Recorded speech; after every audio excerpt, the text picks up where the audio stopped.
Hace 132 años, un 6 de diciembre, nació en Motul, Yucatán, una heroína social que se llamó Elvia Carrillo Puerto, hija de Adela Puerto Solís y Justiniano Carrillo Pasos, hermana menor de Felipe Carrillo Puerto, famoso gobernador de Yucatán, siendo la sexta de 3 hermanos en total.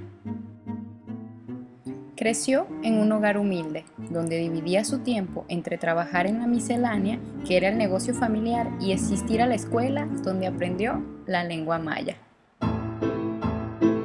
A su corta edad, Elvia comienza a percatarse de la profunda desigualdad social que había en contra de las mujeres y los pobres, despertando así su ánimo luchador.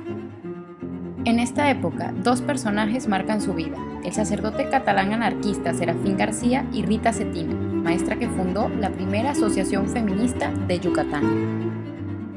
A los 13 años, Elvia se casa con el joven maestro Vicente Pérez Mendiburo, y un año después nace su hijo Marcial. Como eran tiempos difíciles, el salario de Vicente no les alcanzaba para mantener la familia, y Elvia consigue trabajar dando clases de mecanografía. Para este entonces, Elvia contaba con 15 años y aunque ganaba poco, el trabajo le reafirmó su sentido de independencia. En 1898, su hijo Marcial, de 7 años, comienza a estudiar y después de la muerte de Vicente, en 1901, su familia ve con desaprobación que viva sola y le piden que regrese al hogar de sus padres. Elvia se niega y se queda a vivir sola con su hijo.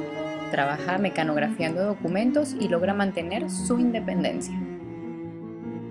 Ya en 1909, Elvia empieza a trabajar como activista política y años más tarde conoce a Francisco Barroso, su segundo esposo, del cual se divorcia en 1923 al ser promulgada la ley del divorcio. De 1910 a 1915 continúa de maestra y organizadora de campesinas.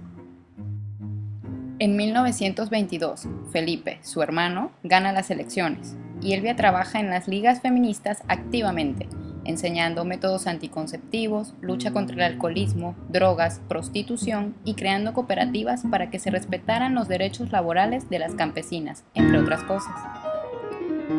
El 3 de enero de 1924 fallece Felipe Carrillo Puerto y Elvia, tras muchas amenazas, se ve obligada a irse de Yucatán y se muda a Ciudad de México.